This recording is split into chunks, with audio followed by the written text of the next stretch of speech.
Morning Blessing pagi hari ini kita akan merenungkan firman Tuhan, karena saya percaya bahwa berkat Tuhanlah yang menuntun langkah kehidupan kita, karena firman-Mu adalah berita buat kakiku dan terang buat jalanku. Pada waktu kita merenungkan firman pada pagi hari ini, maka berkat Tuhan mengalir atas kehidupan kita. Ada kekuatan yang baru buat kita untuk menjalani kehidupan hari ini. Yuk kita baca firman. Indah Kau Tuhan, penuh kasih dan sayang.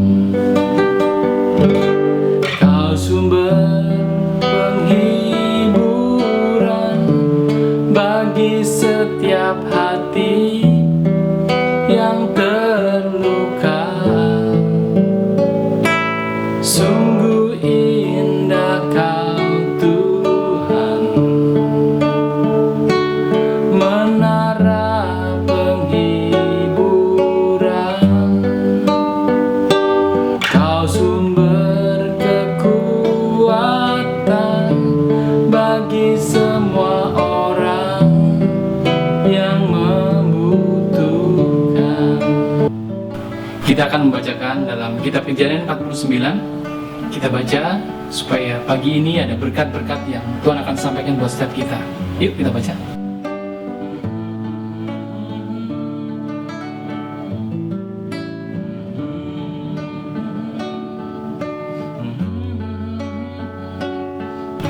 Kemudian Yakub memanggil anak-anaknya dan berkata, "Datanglah kepadaku supaya kamu berkumpul kepadaku, dan akan aku beritahukan apa yang akan kau alami di kemudian hari. Berhimpunlah kamu dan dengarlah, ya anak-anak Yakub, dengarlah kepada Israel ayahmu. Ruben, engkaulah anak sulungku, kekuatanku, dan permulaan kegagahan. Engkaulah yang terutama dalam keluhuran, yang terutama dalam kesanggupan. Engkau yang membual sebagai air, tidak lagi engkau yang terutama. Sebab engkau telah menaiki tempat tidur ayahmu. Waktu itu engkau telah melanggar kesuciannya dan telah menaiki petiduranku. Simeon dan Lewi bersaudara, senjata mereka ialah alat kekerasan. Janganlah kiranya jiwaku turut dalam permufakatan mereka. Janganlah kiranya rohku bersatu dengan perkumpulan mereka. Sebab dalam kemarahannya mereka telah membunuh orang, dan dalam keangkaraannya mereka telah memotong urat keting lembu. Terkutuklah kemarahan mereka, sebab amarahnya keras. Terkutuklah keberangan mereka, sebab barangnya bengis. Aku akan membagi bagian mereka di antara anak-anak Yakub, dan menyerahkan mereka di antara anak-anak Israel. Yehuda, engkau akan dipuji oleh saudara-saudaramu. Tanganmu akan menekan tengkuk musuhmu. Kepadamu akan sujud anak-anak ayahmu. Yehuda, engkau akan dipuji oleh saudara-saudaramu. Tanganmu akan menekan tengkuk musuhmu. Kepadamu akan sujud anak-anak ayahmu. Yehuda adalah seperti anak singa. Setelah menerkam, engkau naik ke suatu tempat yang tinggi. Hai anakku, ia meniarap dan berbaring seperti singa jantan atau seperti singa betina. Siapakah yang berani membangunkannya? Tongkat kerajaan tidak akan beranjak dari Yehuda, ataupun lambang pemerintahan dari antara kakinya, sampai dia datang yang berhak atasnya, maka kepadanya akan takut bangsa-bangsa. Ia akan menempatkan keledainya pada pohon anggur, dan anak keledainya pada pohon anggur pilihan.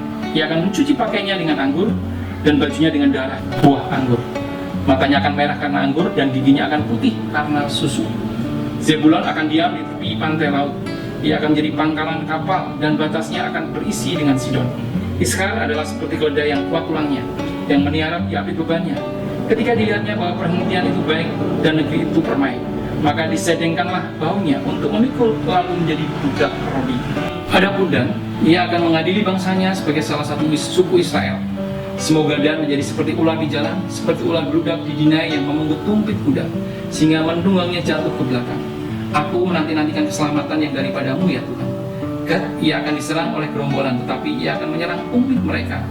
Asher, makanannya akan limpah mewah, dan ia akan memberikan santapan raja-raja. Naftali adalah seperti rusa betina yang terlepas, ia akan melahirkan anak-anak indah. Yusuf adalah seperti pohon buah-buahan yang muda, pohon buah-buahan muda pada mata air.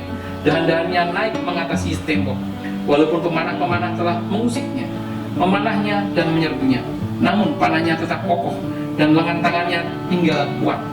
Oleh pertolongan yang maha kuat pelindung Yakub, oleh sebab gembalanya gunung batu Israel.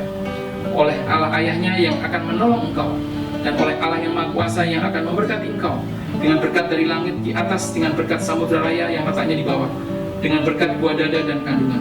Berkat ayahmu melebihi berkat gunung-gunung yang sejak dahulu, yakni yang paling sedap di bukit-bukit yang berabad-abad. Semuanya itu akan turun ke atas kepala Yusuf, ke atas bahu kepala orang-orang teristimewa di antara saudara-saudaranya. Benyamin adalah seperti serigala yang menerkam. Pada waktu pagi ia memakan mangsanya, dan pada waktu petang ia membagi-bagikan rampasannya.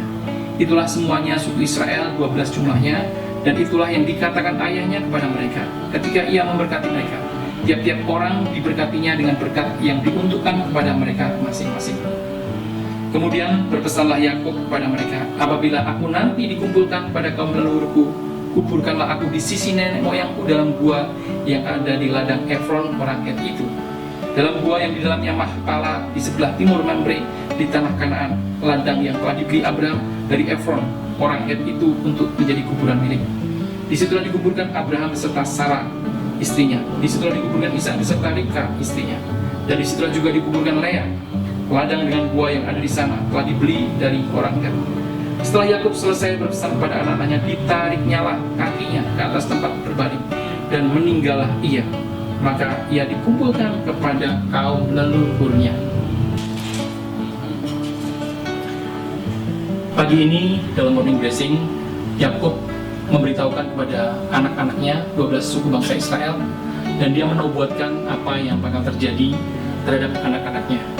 Dan dari kitab Kejadian 49 ayat 1 sampai 33, saya mendapatkan satu poin dalam pasal yang ke-10. Tongkat kerajaan akan beranjak dari Yehuda ataupun lambang pemerintahan dari antara kakinya sampai dia datang yang berhak atasnya, maka kepadanya akan takluk bangsa-bangsa. Di sini sangat luar biasa sekali, ya. Yakub memberikan peneguhan kepada 12 anaknya tentang apa yang akan terjadi dalam perjalanan kehidupan mereka. Yehuda adalah salah satu anak yang nantinya akan menurunkan Mesias, di mana lambang pemerintahan ada di bahunya. Dia akan disebut penasihat yang ajaib, Bapa yang perkasa, Raja damai. Saudaraku semua, saya yakin dalam perjalanan kehidupan Yakub senantiasa berbicara, membangun hubungan intim dengan Allah Abraham, Ishak, dan Yakub. Di situ Allah berbicara secara pribadi, sehingga dia tahu apa yang bakal terjadi terhadap kehidupan anak-anaknya di kemudian hari. Poin yang saya dapatkan sekarang ini, kita sebagai seorang pria, sebagai seorang imam, sebagai seorang kepala keluarga, harus membangun hubungan yang intim dengan Bapa di sorga. Kenapa? Karena dengan membangun hubungan intim dengan Bapa di sorga, kita bisa meneguhkan, memberikan berkat kepada anak-anak kita, supaya anak kita sesuai dengan apa yang firman Tuhan katakan, sesuai dengan apa yang tertulis di Alkitab. Oleh sebab itu, perkatakan berkat buat anak-anak kita, perkatakan yang baik buat anak-anak kita. Dari mana kita tahu berkat itu? Pada saat kita membangun hubungan intim dengan Tuhan, pada saat kita membaca firman Tuhan, pada saat firman Tuhan diperkatakan, diucapkan, maka itu yang terjadi buat anak-anak kita. Terima kasih, Tuhan Yesus berkati. Haleluya.